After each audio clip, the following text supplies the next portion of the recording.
Hi, I'm Mia Friedman and welcome to No Filter. When someone tells you they're a celebrity doctor, you can't help but think about that really creepy guy who prescribed industrial-strength sleeping pills to Michael Jackson. But American journalist and BuzzFeed culture writer Anne Helen Petersen actually is a doctor of celebrity. Yes, she holds a PhD of celebrity. Anne has been writing for BuzzFeed for 3 years and about celebrities since she was at uni. And over that time, she's noticed one really interesting thing: the rise of unruly women. Now, unruly, by definition, is described as disorderly and disruptive and not amenable to discipline or control.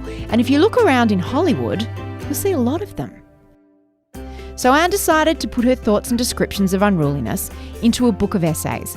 And that's how Too Fat, Too Slutty, Too Loud was born. That's the name of her book. Each chapter looks at a different female celebrity and explores the way that they've been branded as unruly. Serena Williams is too strong. Melissa McCarthy is too fat. I hope you can hear my quote marks. Nicki Minaj is too slutty. Kim Kardashian is too pregnant. Caitlyn Jenner is too queer. And Jennifer Weiner, the author, is too loud. She goes deep and it is fascinating. So we called her up. Here's Anne. Anne Helen Petersen, welcome. Love your book. Love all of your writing. This book, Too Fat, Too Slutty, Too Loud, The Rise and Reign of the Unruly Woman, you've organised it into chapters, and each chapter is about a particular woman who represents a particular type of unruliness. So Serena Williams, too strong. Melissa McCarthy, too fat. Nicki Minaj, too slutty. Madonna, too old. Kim Kardashian, too pregnant. Hillary Clinton, too shrill. Lena Dunham, too naked. And there are some others in there as well.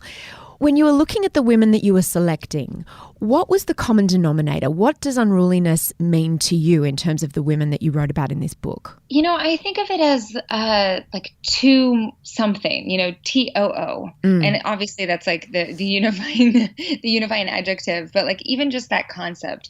So I thought about the way that we talked about celebrities, like there are women who are coming in and out of our consciousness, and that you never say like, oh, they're too something. They're very amenable to our tastes.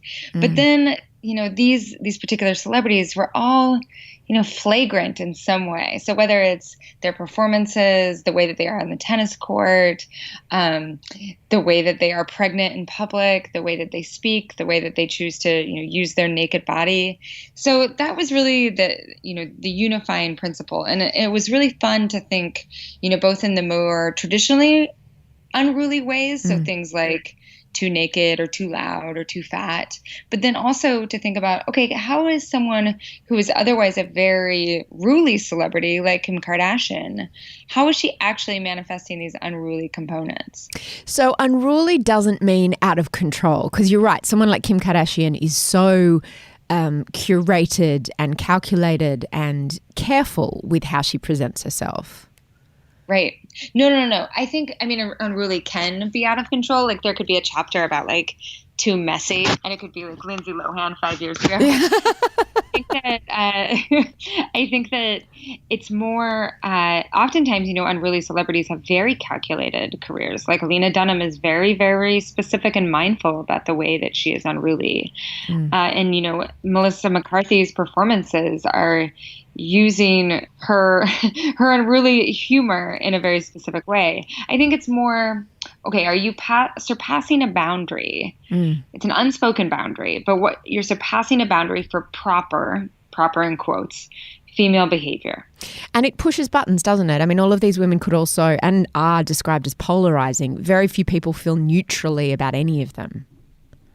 Yeah. And especially, even someone like Melissa McCarthy, who I think is like probably the least polarizing in some ways. What I study in that chapter is the ways in which she has taken these incredibly unruly performances and then balanced them with an off-screen persona that really assures you, don't worry, I'm not like my characters. Like they are performances and I am really just like a nice middle-class lady.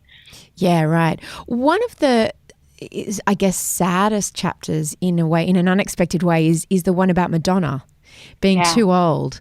Tell me about approaching that and what you sort of learnt. Yeah, so I really thought that chapter was going to be like, I'd do all this research and I'd be like, oh my gosh, society is so unfair to Madonna. Like it's possible to be sexy and old, and she's really, trailblazing in that way. But what became really clear to me over the course of, researching her recent career in detail is that Madonna doesn't actually think that older women can be sexy. She thinks that older women who look like Madonna, which is to say, discipline their bodies in very specific ways to look like they're 20, they can be sexy. So it's not actually very liberating for older women. She has always been someone who, I mean, in many ways, she's a great exemplar of Unruly, because she used to be so boundary pushing, didn't she? And so surprising. And the way people do describe her now these days is sad. Yeah. And is that because she's old? It's sad, I think, because she seems like she's trying so hard. Yeah. Like it would be a very different thing if she was like, listen, I'm Madonna. I get to decide what sexy looks like. And like, here is my 60-year-old body and it's sexy. But instead, that incredible effort of trying to discipline her body to look like something that it's not, and something that a 60-year-old body is not. I think that is what makes it feel so much more tragic. And the thing that, like, I was thinking about, I actually mentioned this in this recent piece that I wrote about Charlize Theron, is that sometimes, when you're so popular and you're so, you become the standard by which, beauty or sexiness is measured, you create those boundaries yourself. Like you create a cage of your own making. So Madonna set the standards for, intrusion into public life, like how your body should look at any given time. And now that she's trying to live outside of those boundaries and really struggling to do it.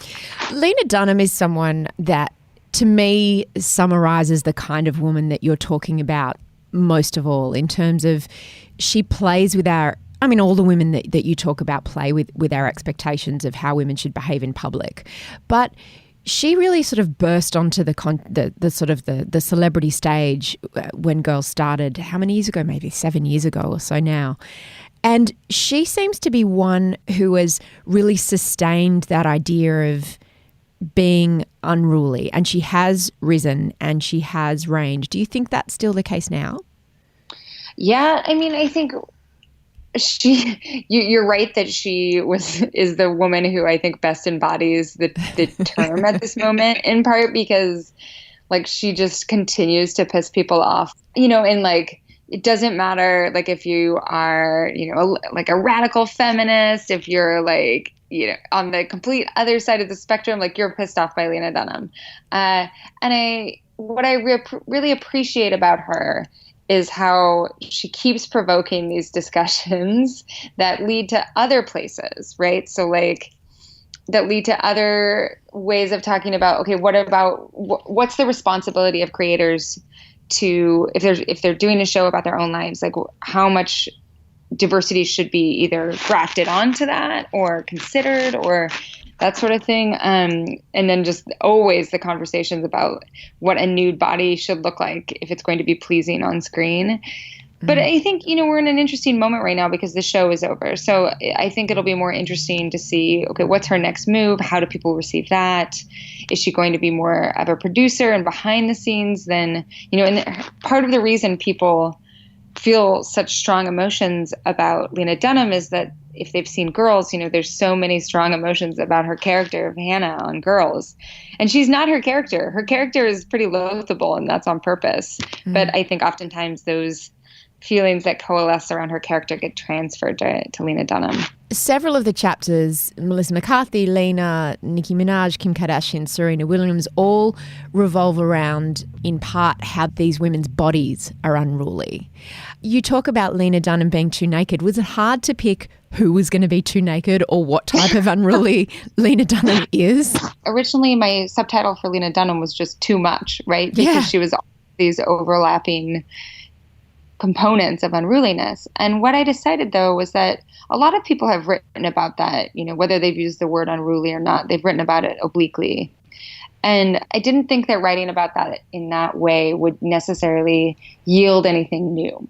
And so I thought, what's a way to try to get at what pisses people off about Lena Dunham in a more unique and pointed way? And so I chose that route of Too Naked and looking at historical representations of nudity and what the difference between too naked and too nude, what do those terms even mean and how do we understand them?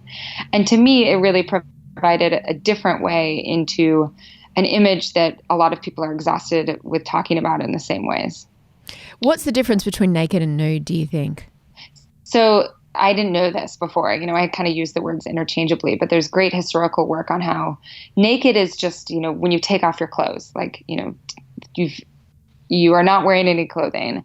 And a nude, so if you even think of what we call a sculpture in an art gallery, a nude is when the naked form is rendered through an artist's eye or through a photoshopper's eye to become perfect, proportionally perfect, smoothed, rounded and tight lines, those sorts of things. And what Lena Dunham persists in doing is representing herself as naked instead of nude. That's so interesting, because I would have thought, well, first I would have thought it must have been hard to choose the adjective for Kim Kardashian, for example, in the same way that it was for Lena Dunham. And in some ways I thought, but hang on, Kim Kardashian is very naked, but she's not. She's nude, right? Yes. And that's the thing, is that she's naked all the time. No one's really, some people, more conservative people, are maybe bothered by her nudity, but it's less provocative than Lena Dunham's nudity, which is fascinating to me. Is that because we only allow certain types of women's bodies to be naked and desirable? Yes. And, I think that in some ways Kim Kardashian has reshaped what kind of standards there are for that sort of body. It's her, but also Rihanna and Beyonce and a whole host of women with different bodies than, say, Gwyneth Paltrow and Kate Moss. But I do think, one thing that people have told me that's really interesting, people who work with teen girls or other people who are very concerned about trying to make their bodies look like the bodies that are around them, is that, yes, they've reset the standards, but it's still an unattainable standard. Most women are not capable of having bodies that look like Kim Kardashian's or Beyonce's. So, yes, it's different than the very slender white ideals of before. And it also reorganizes who can obtain those bodies, but it still is setting unattainable standards. Except when she's pregnant. And that's what was so interesting, that the most polarizing or the most unruly that she became was when she was pregnant and when she literally couldn't control her body.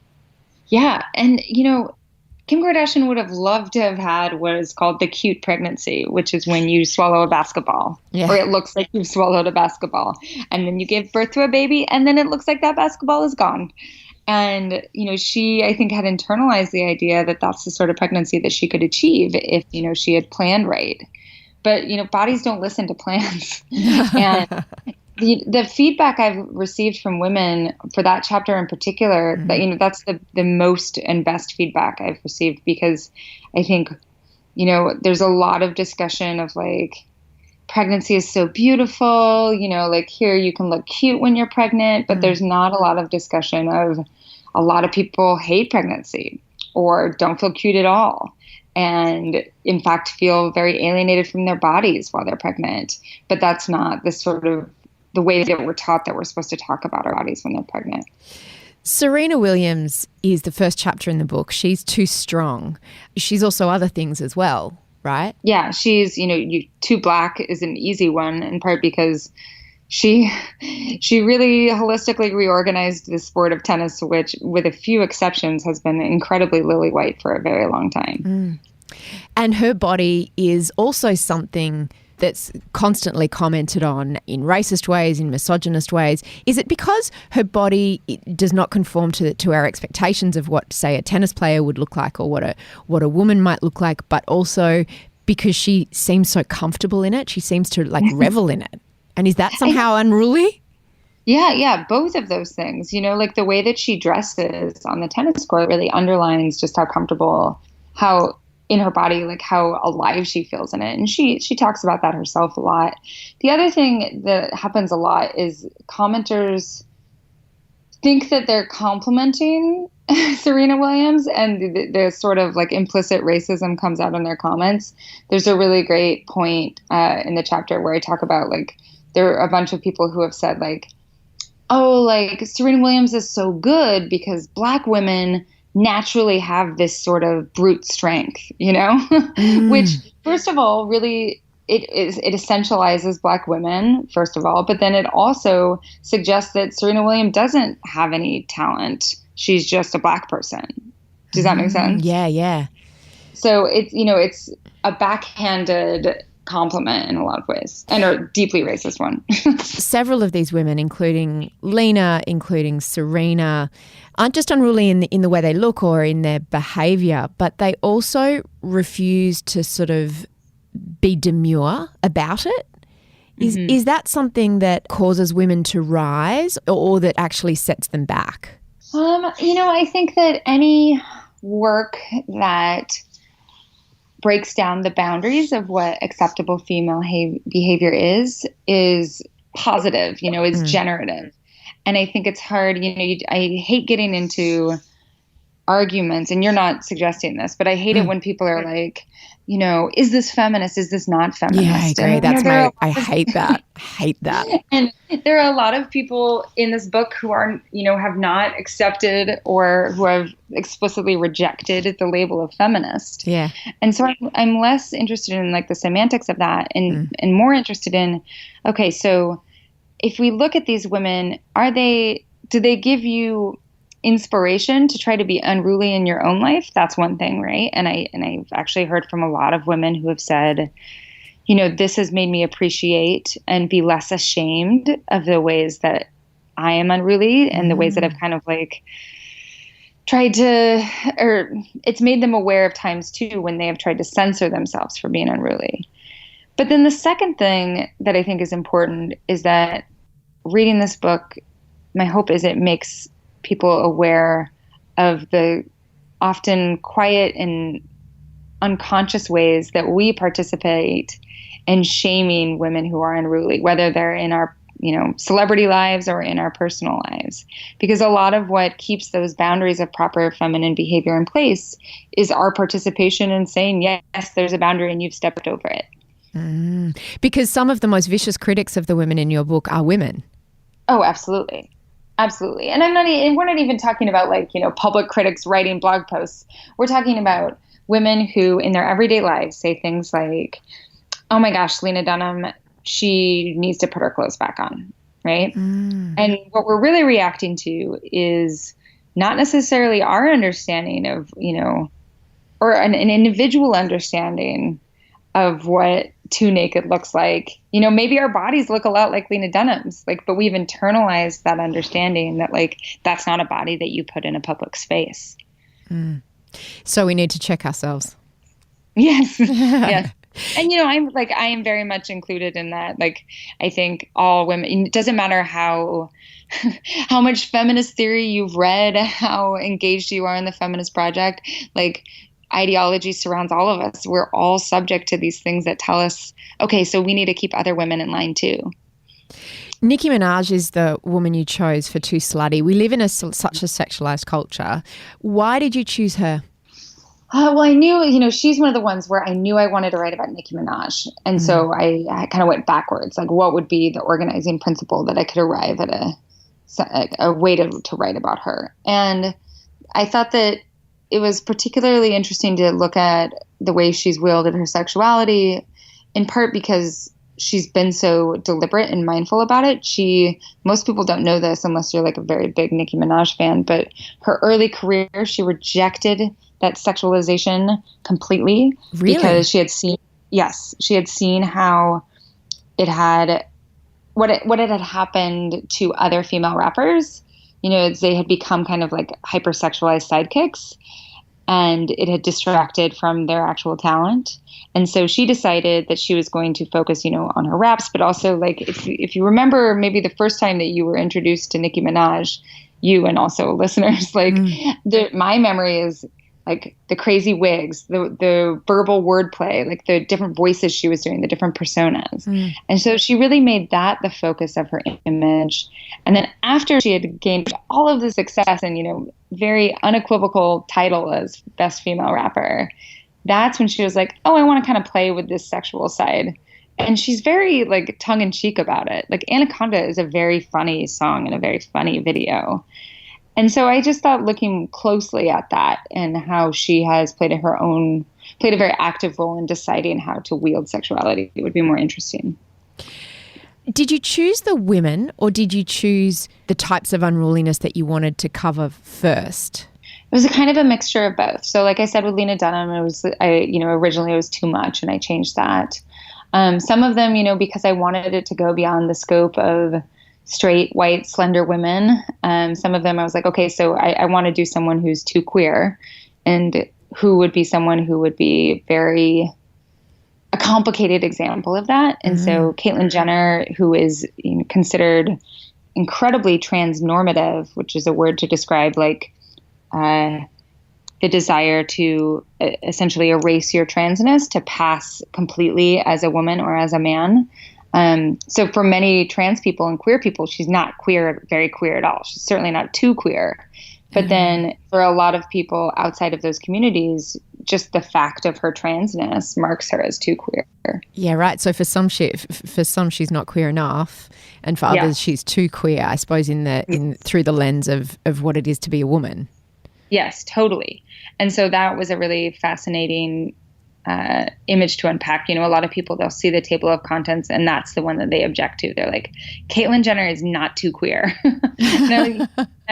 I'm trying to work with that boundary there, you know, because yes, for like a lot of grandmas in the United States, not all grandmas, many grandmas, yes, she is still too queer. You know, just the fact of being trans in America is still too queer for many people.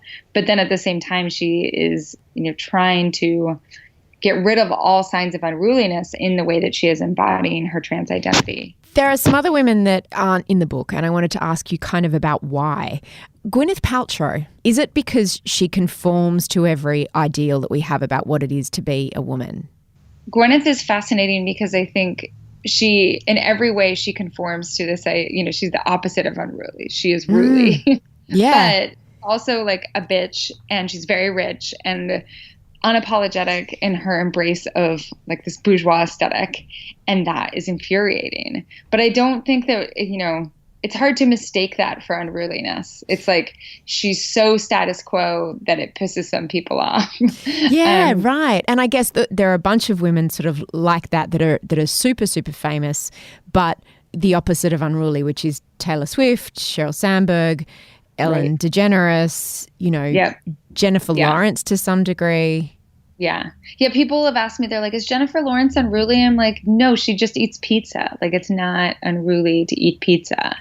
Yeah. There's that kind of Jennifer Lawrence. You've written about the cool girl phenomenon, and Jennifer Lawrence and Cameron Diaz, who are not actually unruly. It's like a performative form of unruliness. I mean, one thing I do really like about Cameron Diaz is her refusal, and Jennifer Aniston might be included in this too, her refusal to be like, I want kids, you know? Like she just like, I don't need kids. I'm happy not having kids. You know, all these people in Hollywood pretend like they want kids even when they don't, just because that's this kind of game that's expected. Leslie Jones also strikes me as someone who, you know, the backlash against her, to me, she seems like someone also who just completely embodies this unruliness. And she was punished after Ghostbusters came out. She was targeted and punished for this unruliness like I've never seen. Yeah. She would be an interesting chapter in part because she has been pushed to the margins of Hollywood, you know, for a very long time. She wasn't cast in Saturday Night Live until she was in her 40s. And, you know, even now in Hollywood, like it's difficult for her. She would not be cast as the lead in a movie. So I purposely picked women who have not been completely pushed aside. So someone like Leslie Jones is, you know, too black, too old, too large, like too body. You know, there's all sorts of things that you could do for her. But at least at the time of writing, she was too unruly. So the women in your book have really succeeded despite their unruliness in some senses. Yes. Or have negotiated it in a way that makes it more palatable to mainstream audiences. Where does Gaga fit in? It's interesting. Like, if I were writing this book 5 years ago, Gaga would absolutely be in it, right? But now she really reached this point where it seemed like, like Madonna, to whom she is often compared, she was just trying to cross lines for the sake of crossing them. Yeah. Where do you go from there? And that's where, I think Madonna's ran into some point of exhaustion too. Like, if your entire image is just change, then what do you do when you get exhausted with changing? But I think, with that said, there are so many women who you could write a chapter about them feasibly. Like, I would love to have other people write chapters about all these other people, and whether that's Beyonce or Rihanna, or Gaga or Leslie Jones, like, there's so much. And I'm glad that those conversations are being started by the book.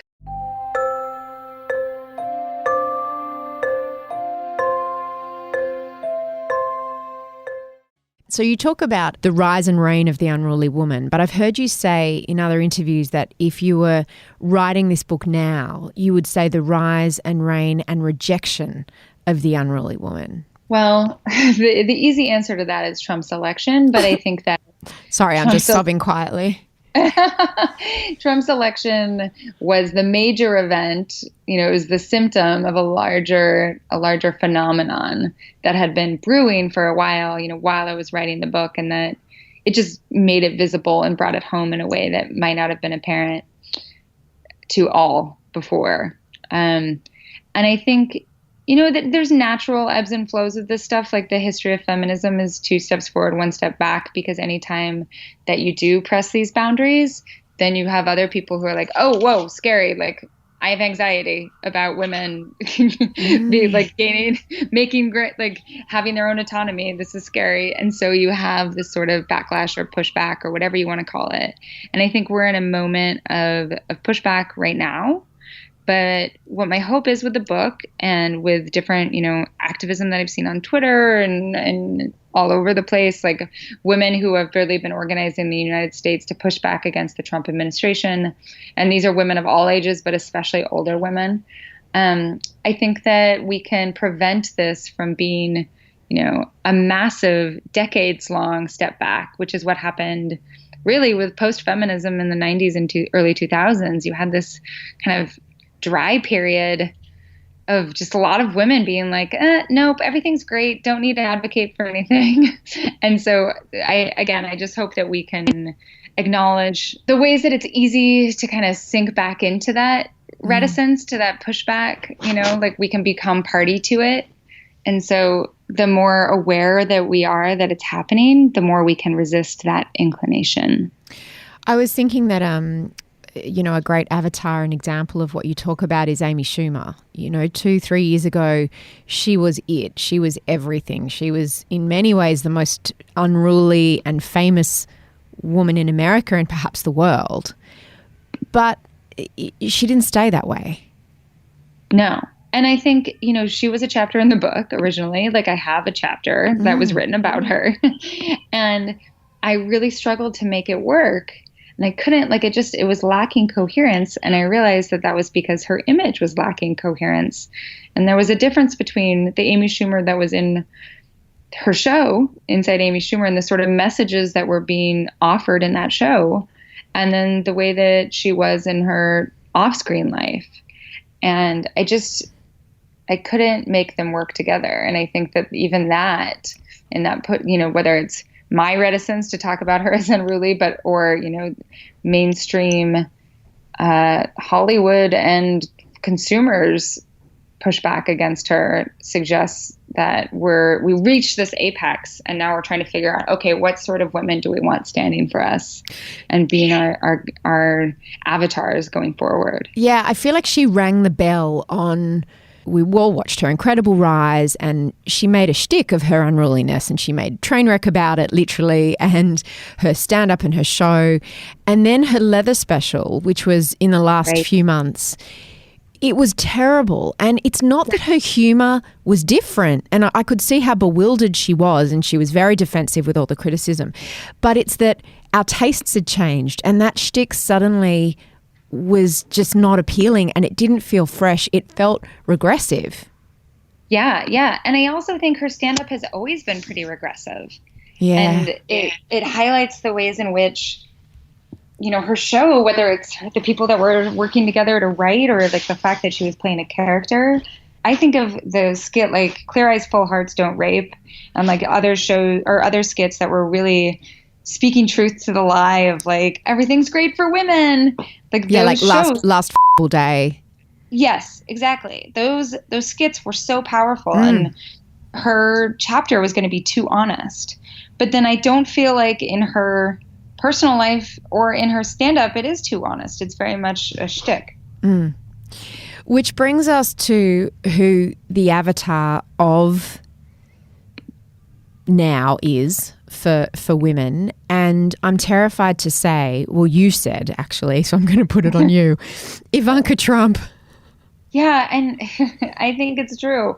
I think that, not for feminist women, but I think that she probably exemplifies the sort of woman that is held up as how do I put this? I think that Ivanka has become exemplary of United States standards or like ideals for women. So whether it's the blondness or the body or the way that she speaks, the incredible control, or the fact that, she doesn't want to be offensive, the way that she's lobbying for rights is very like, oh, I just want moms to be able to get a little bit of maternity care, but it's actually only maternity care for, middle class moms.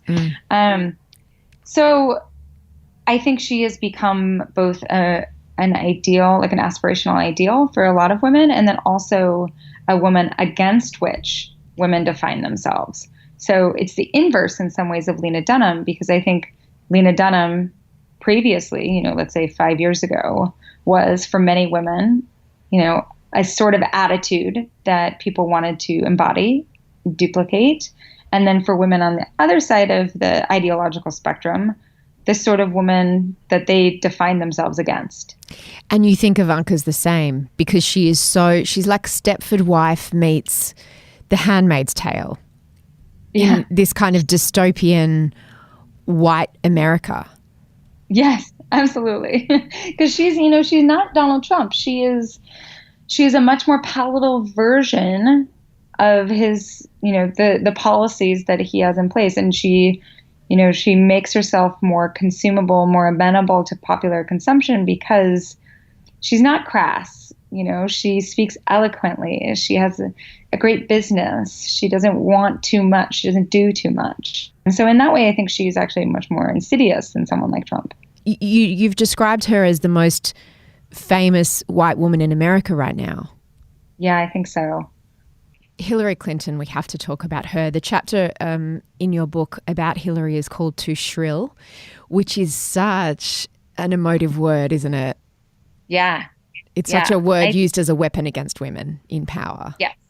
Yeah. And I think, there is shrill has meaning, like there is actually a sound that is shrill, but mostly the way that term is wielded is to talk about a woman's tone of voice, like a woman's voice, in its timbre, when it raises the speech level of its voice. So basically it's a way to describe a woman's voice speaking loudly or commanding power. So how do you become a presidential candidate or potentially a president if you're not allowed to speak loudly or passionately? Hence the problem. And, the other thing that I talk about a lot in that chapter is how, shrillness is oftentimes the inverse of like a charismatic speaking style. And, when we think of what charisma sounds like, when we think of what a charismatic speaker sounds like, all of our notions of that are rooted in, men speaking charismatically. Straight away I thought of Obama. Yeah. But also, pastors, like preachers, like the understanding of what a charismatic speaker is like is just, it's masculine. It's a masculine understanding.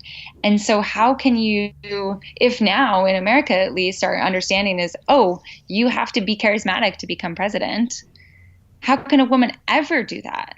If charisma is masculine, how can a woman become charismatic? because shrill will always be the default. You know, it's interesting. Yeah. I thought that choice of the word shrill was really apt because you, in your capacity as a reporter and a senior writer at BuzzFeed, you travelled America during the election and you talked to a lot of Trump supporters. And I experienced something similar in Australia, which was the level of passionate hatred people had for Hillary that they couldn't really articulate beyond words like shrill. Yeah. Or like she's a bitch, or she's evil, or or up. You know, there was just this sentiment of negativity around her, and I've heard people describe it as like she reminds them of their mom yelling at them, or of their girlfriend nagging them. And that, to me, again, like any woman to some capacity is going to sound like that if they're speaking loudly.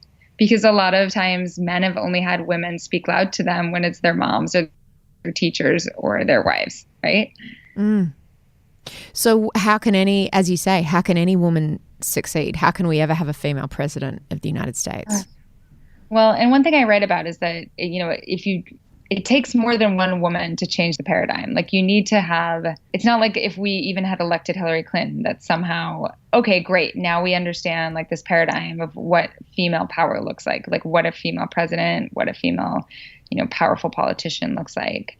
There's been these studies that are really interesting about how it takes 2 female leaders for understandings of, oh yes, like it's okay for a woman to be in power. Like it's normal for a woman to be in power. So it takes 2 politicians for that to change, and many years.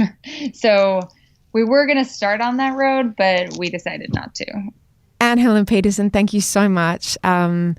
Please keep writing. Your Facebook page is phenomenal. Your work is phenomenal.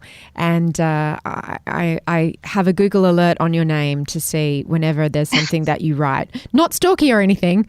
I love it. That's such a good idea. And just recently, I put together literally while I was doing a bit of back reading for this, I put together your the piece that you did for, it was Lena Dunham's podcast, right? In that first episode about your ex-boyfriend who was killed in, was it Afghanistan? Is the Iraq war. Iraq.